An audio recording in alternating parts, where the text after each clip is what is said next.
할렐루야. 오늘은 출애굽기 25장 10절에서 22절까지 있는 말씀을 함께 받도록 하겠습니다. 그들은 조각목으로 궤를 짓되 장이 1규빗 반, 광이 1규빗 반, 고가 1규빗 반이 되게 하고 너는 정금으로 그것을 싸되 그 안팎을 싸고 윗가로 돌아가며 금태를 두르고 정금으로 속죄소를 만들되 장이 1규빗 반, 광이 1규빗 반이 되게 하고 금으로 그룹 둘을 속죄소 두 끝에 쳐서 만들되 한 그룹은 이 끝에 한 그룹은 저 끝에 그 속죄소 두 끝에 속죄소와 한 덩이로 연하게 할지며 그룹들은 그 날개를 높이 펴서 그 날개로 속죄소를 덮으며 그 얼굴을 서로 대하여 속죄소를 향하게 하고 속죄소를 궤 위에 얹고 내가 네게 줄 증거판을 궤 속에 넣으라. 거기서 내가 너와 함께 만나고 속죄소 위 곧 증거궤 위에 있는 두 그룹 사이에서 내가 이스라엘 자손을 위하여 네게 명할 모든 일을 네게 이르리라. 아멘. 오늘은 법궤와 속죄소라는 주제의 말씀을 가지고 함께 은혜를 나누도록 하겠습니다. 오늘 본문에 나오는 이 법궤가 어떤 뜻인 줄 아십니까? 레기 16장 2절에 보면은 휘장 안 법궤 위 속죄소 앞에 무시로 들어오지 말아서 사망을 면하라. 내가 구름 가운데에서 속죄소 위에 나타나니라. 출애굽기 25장 10절에 그들은 조각목으로 궤를 짓되 이 법궤와 이 궤는 같은 뜻입니다. 이 법궤는 아론입니다. 아론. 어떤 뜻이냐면 모으다 그리고 이끌다 라는 뜻을 가지고 있어요. 우리는 법궤 하면 어떤 생각을 하게 되죠? 십계명이 들어있는 나무 상자를 생각합니다. 그러나 법궤의 뜻은 상자라는 의미가 아니라 모으다, 이끌다 라는 의미를 가지고 있는 단어입니다. 실제로 모세는 이스라엘 백성들을 성막 안에 있는 지성소 안에 있는 이 법궤를 중심으로 동서남북으로 이스라엘 백성들을 이끌었습니다. 이스라엘 이 12지파를 이 성막을 바라보게 이끌어서 그들을 모아서 천막을 치도록 만들었습니다. 불과 구름 기둥이 이제 성막에서 떠오르면 법궤를 앞세우고 다음 천막 칠 곳을 향해서 이스라엘 백성들이 행진하여 나아갔습니다. 법궤는 이스라엘 백성들을 모으는 중심 기구이며 이끌어가는 아주 중요한 의미를 가지고 있는 것이었습니다. 법궤의 형태를 보겠습니다. 법궤는 조각목으로 만들었습니다. 이 조각목은 쉬타입니다. 씻김나무, 아카시아라고 여러 가지 성경 번역판에 기록되어 있습니다. 이 아카시아는 괴롭히는 가시에서 유래한 말입니다. 이 씻김나무 쉬타는 가늘고 가시가 또 옹이가 많습니다. 또한 구부러져 있습니다. 볼품이 없습니다. 사람들에게 그렇게 사랑을 받지 못하는 나무입니다.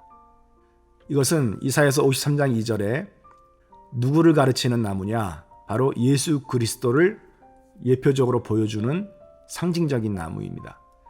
그는 주 앞에서 자라나기를 연한 순 같고 마른 땅에서 나온 줄기 같아서 고운 모양이 없고 풍채도 없은즉 우리의 보기에 흠모할 만한 아름다운 것이 없도다. 조각목은 예수 그리스도의 인성적 측면을 강조한 인성을 표현해주고 있습니다. 반면에 그 조각목으로 만들었지만 무엇으로 싸고 있습니까? 정금으로 싸고 있죠. 온통 정금입니다. 그 정금으로 그 언약궤를 싸되 그 안팎을 싸고 윗가로 돌아가며 이 금태를 두르고 있죠. 예수 그리스도의 신성을 의미하는 것입니다. 이 금은 다른 금속에 비해서 변치 않습니다. 그리고 존귀합니다. 그리고 반짝반짝 빛이 납니다. 예수님께서 신성으로는 유일하신 하나님이십니다. 변치 아니하시는 하나님, 존귀하신 하나님, 그리고 빛이신 하나님, 영광스러우신 하나님을 말씀해주고 있는 것이죠. 바로 예수님께서는 유일하신 하나님이시며 동시에 인간의 죄를 구속하기 위하여 사람으로 오셔서 하나님의 백성들을 이끌어 가신다라는 것을 이 언약궤를 통해서 우리에게 보여주고 있는 것입니다.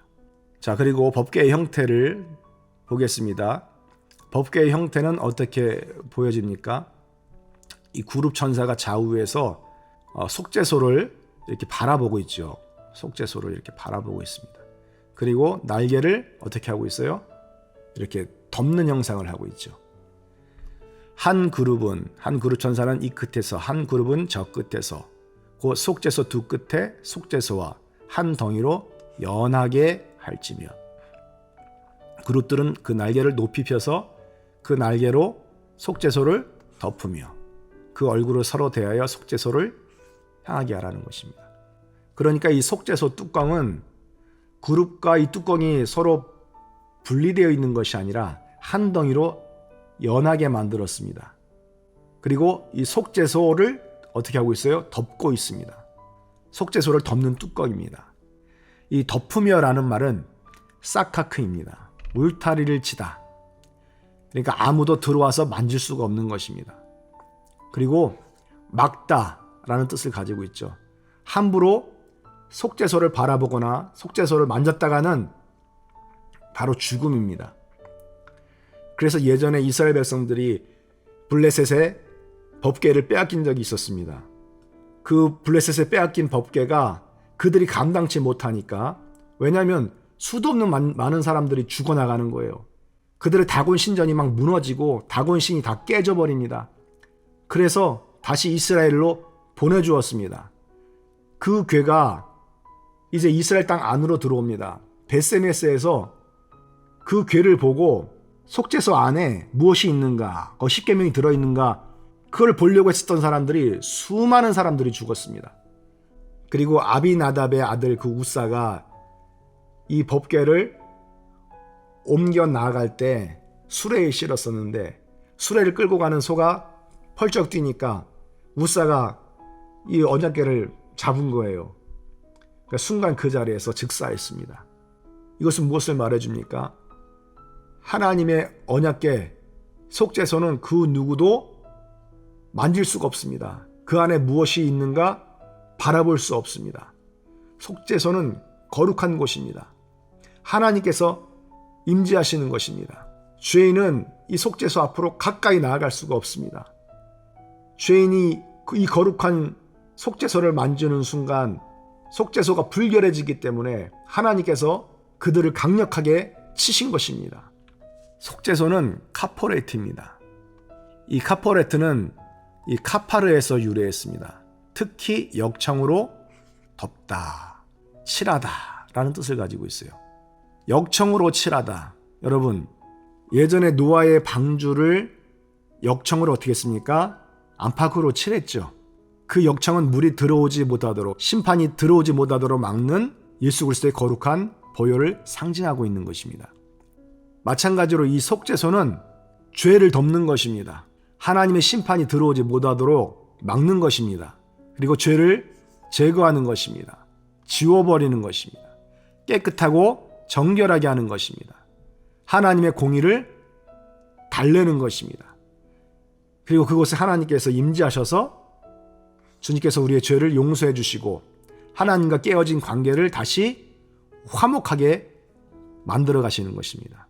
치유되는 것입니다.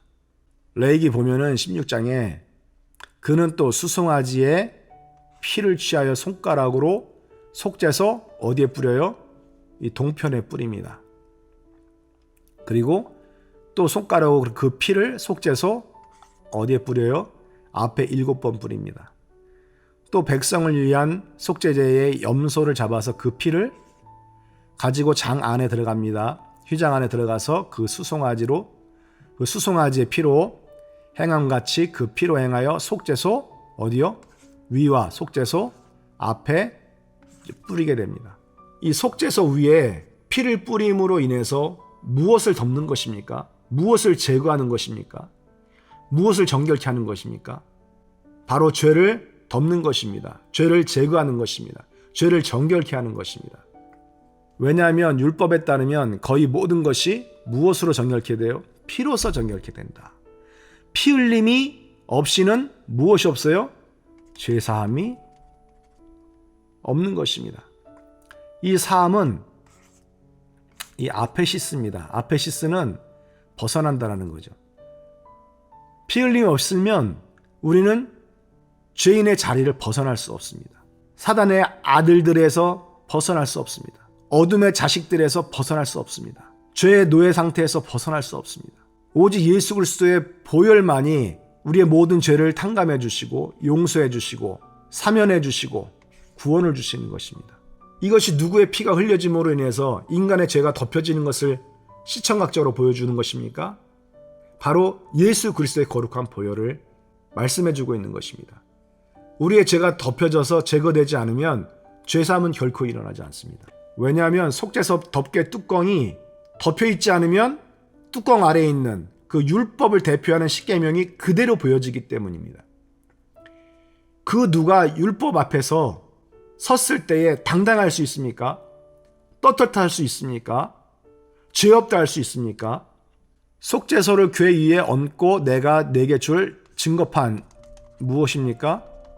십계명입니다. 이 십계명을 궤 속에 넣었습니다. 율법의 행위로는 그의 앞에 무엇을 받을 육체가 없어요? 의롭다 하심을 얻을 육체가 없어요. 의롭다 주장할 수 없다라는 것입니다. 나는 죄 없다 주장할 수 없는 것입니다. 율법으로는 오직 뭐를 깨달아요? 바로 죄를 깨달을 뿐입니다. 율법을 바라보는 순간 내가 이런 죄가 있구나. 이런 죄가 있구나. 내가 죄가 아니라고 생각했던 이런 것들도 죄였구나. 나는 이 죄, 이 상태에서 나는 벗어날 수가 없구나. 나는 죄의 족쇄에 잡혀있는 죄의 노예였구나. 난 이 죄로 인해서 죽을 수밖에 없고 심판받아 둘째 사망 영원한 불못에 들어갈 수밖에 없는 그런 저주받은 신세였구나. 깨닫게 되는 것입니다. 로마서 7장 9절에서 사도 바울이 이렇게 말합니다. 우리가 육신에 있을 때는 율법으로 말미암는 무엇이요? 죄의 정욕이 우리 지체 중에 역사하여 우리로 무엇을 위하여 열매 맺게 했습니까? 사망을 위하여 열매 맺게 했습니다. 우리가 행하는 모든 것들이 사망을 위해서 열매 맺는 것이었습니다. 갈라디아서 3장 10절에서는 기록된 바 누구든지 율법책에 기록된 대로 온갖 일을 항상 행하지 아니하는 자는 어디 아래 있어요? 바로 저주 아래 있는 자라. 그렇게 기록되어 있습니다. 우리는 죄로 인하여 이 사망과 심판받아 불지옥에 들어가는 이 저주에서 벗어날 길이 없습니다. 오직 예수 그리스도의 보혈만이 우리를 죄 가운데서 건져주는 유일한 길입니다. 갈라디아서 3장 13절에 그리스도께서 우리를 위하여 저주를 받은 바 되사 우리를 대신해서 저주를 받으셨습니다. 그래서 율법의 저주에서 우리를 어떻게 하셨습니까? 속량하셨습니다. 엑스아고라죠. 구속하다 우리를 사주셨다라는 거예요. 히브리서 9장 12절에는 염소와 송아지의 피로 아니하고 오직 누구의 피? 예수 그리스도 자신의 피로 영원한 무엇을 이루셨습니까? 속죄를 이루셨습니다. 리트로 속죄라는 말은 몸값을 지불하여 자유롭게 해준다라는 뜻입니다. 구약에서는 카파르입니다. 덮다라는 거예요. 덮다. 구룹천사가 날개를 높이 뻗어 덮고 있잖아요.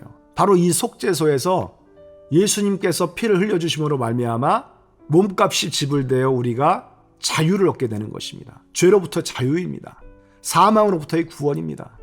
저주로부터의 축복입니다. 로마서 3장 24절에 한글킹에 이렇게 되어 있습니다. 그리스도 예수 안에 있는 구속을 통하여 그의 은혜로 값없이 의롭게 되었다. 구속이란 말, 아폴리트로시스, 속전을 내고 풀어준다는 것이죠. 그러니까 구속도 속전을 내고 풀어준다는 뜻이고, 속죄도 몸값을 지불하여 자유롭게 한다는 뜻이고요. 속량도 사다, 구속하다는 뜻을 가지고 있습니다. 이 세 가지 단어는 서로 동의어입니다. 같은 뜻을 가지고 있는 단어입니다. 속량은 우리를 죄 가운데서 사는 것이 무엇이냐? 속량은 우리를 죄 가운데에서 무엇으로 사느냐? 예수 그리스도의 피로 산다라는 것이죠.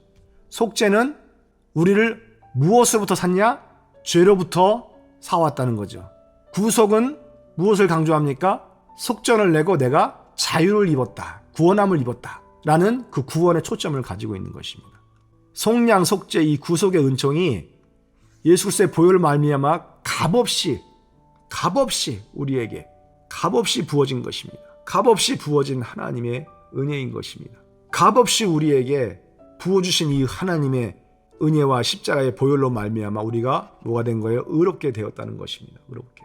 이제는 누구든지 값없이 예수님 십자가 은혜 앞으로, 하나님의 보좌 앞으로, 언약궤 앞으로 나아갈 수 있습니다. 그러나 이것이 복음의 순종함이 없이도 그냥 거저 얻어질 수 있다라는 뜻이 절대 아닙니다. 고린도전서 1장 30절에 보면 너희는 하나님께로부터 나서, 하나님께로부터 어떻게 났다는 얘기예요? 거듭났다라는 얘기예요. 위로부터 났다라는 얘기예요. 요한복음 3장 3절에서 주님 말씀하시지 않습니까? 너희는 거듭나지 않으면 하나님의 나라를 볼 수 없느니라. 이 거듭난다라는 말이 위로부터 나다, 하나님께로부터 나다, 하늘로부터 나다라는 뜻입니다. 너희는 하나님께로부터 나서, 거듭나서 우리도 예수 안에 있고, 거듭났기 때문에 우리가 예수 안에 들어갈 수가 있었던 것입니다. 거듭나지 않으면 예수 안에 들어갈 수 없어요. 예수 안에 들어갈 수 없어요. 예수님은 하나님께로부터 나와서 우리에게 지혜와 의로움과 거룩함과 구속함이 되어주신 것입니다. 값없이 주님께서 거룩한 자신의 보혈을 흘려주심으로 말미암아 우리가 값없이 의롭다함을 얻게 하여 주셨습니다. 그러나 전제 조건이 있습니다. 무엇입니까? 거듭나야 된다는 것입니다. 하나님께로부터 거듭나야 된다는 것이죠. 여러분은 하나님께로부터 거듭나셨습니까? 위로부터 거듭나셨습니까? 하늘로부터 거듭나셨습니까? 성령으로부터 거듭나셨습니까? 주님께서는 물과 성령으로 거듭나지 않으면 하나님의 나라를 볼 수 없다 그랬습니다. 물과 성령으로 거듭나지 않으면 의로움이 없습니다. 거룩함 없습니다. 구속함도 없습니다. 예수님 안에 들어가는 축복도 없습니다. 고린도서 6장 11절에 너희 중에 이와 같은 자들이 있더니 주 예수 그리스도의 이름과 우리 하나님의 성령 안에서 씻음과 거룩함과 의롭다 하심을 얻었느니라. 좀 더 디테일하게 이 말씀을 우리가 깨달아 알 수 있어야 됩니다. 주 예수 그리스도의 이름으로 우리가 뭐가 된 거예요? 씻음을 얻었다라는 것입니다. 이것은 무엇을 말하는 거예요? 주 예수 그리스도의 이름으로 침례를 받음으로 말미암아 죄가 사함받은 것입니다. 죄가 씻어진 것입니다. 그래서 사도행전 2장 38절에 너희는 각각 예수 그리스도의 이름으로 침례를 받고 무엇을 받으라? 죄사함을 받으라 그렇게 돼 있잖아요. 죄사함, 죄 씻음을 받으라는 것이죠. 그러니까 예수 그리스도의 이름은 예수 그리스도의 이름으로 받는 물침례를 말하는 것입니다. 여기서 끝나면 안 되지요. 우리가 하나님의 거룩함과 하나님의 의롭다 하심과 하나님의 구속함에 온전히 참여하여 예수님이 내 안에서 거룩함과 의롭다 하심이 적용되기 위해서는 어떻게 해야 됩니까? 성령으로 침례받아야 되는 것입니다. 하나님의 성령으로 침례받아야 되는 것입니다. 그래서 로마서 8장에 성령이 없는 자들은 그리스도인이 아니라고 표현하고 있지 않습니까? 성령을 받을 때 우리 안에 있는 하나님의 영이, 성령이 우리를 죽은 자 가운데서 다시 일으키시리라, 부활시키리라, 다시 살리시리라, 그렇게 말씀하고 있습니다. 그래서 물과 성령으로 거듭나지 않으면 결코 죄사함, 거룩함, 의롭다 하심, 이신칭이 없습니다. 절대 없습니다. 우리는 십자가의 복음에 대한 믿음이 있어야 됩니다. 그러나 거기서 끝나는 것이 아니라 예수 그리스도의 복음, 곧 죽음, 장사, 부활에 연합하여 물과 성령으로 거듭나야 되는 것입니다. 복음에 연합하는 이 순종을 전제로 예수님의 의로움이 값없이 이루어졌다 그렇게 말씀하시는 것이지, 복음의 순종 없이도 값없이 우리가 의롭다함을 얻을 수 있다라고 하는 말씀이 아닌 것을 여러분 오해하지 마십시오. 복음에 순종하지 않아도 구원받을 수 있다, 의로워질 수 있다, 그것은 마귀가 주는 착각입니다. 오늘 이 말씀을 따라서 믿음으로 하나님의 복음에 순종하시는 분들이 되시기를 주의 이름으로 축원합니다. 갈라디아서 3장 27절에 누구든지 그리스도와 합하여 침례를 받은 자는 그리스도로 뭐가 입어요? 옷을 입어요. 누구든지 그리스도와 합하여 무엇과 합하여? 그리스도의 십자가 복음에 합하는 것입니다. 예수 그리스도의 죽음 장사 부활과 연합하는 것입니다. 이게 로마서 6장 3절 4절에 잘 기록되어 있지 않습니까? 물과 성령으로 거듭나는 것이 예수 그리스도의 죽음 장사 부활에 연합하는 것이다 라고 기록되어 있잖아요. 그래서 물과 성령으로 침례를 받을 때 우리가 그리스도로 옷 입는 것입니다. 무슨 옷입니까? 의의 옷입니다. 거룩함의 옷입니다. 죄사함의 옷입니다. 저는 여러분들이 물과 성령으로 거듭나서 예수 그리스도의 거룩함, 의로움, 죄 씻음의 옷을 입기를 원합니다. 영광스러운 구원의 옷을 입기를 원합니다. 예수로 옷 입기를 주의 이름으로 축원합니다. 그래서 물과 성령으로 거듭나지 않으면 그리스도로 옷 입을 수가 없어요. 오히려 주 예수의 복음을 복종치 않는 자들에게는 형벌을 주신다 그랬습니다. 그리스도의 옷을 입는 것이 아닙니다. 값없이 이신칭이 그냥 믿기만 하면 다 되는 것이 아닙니다.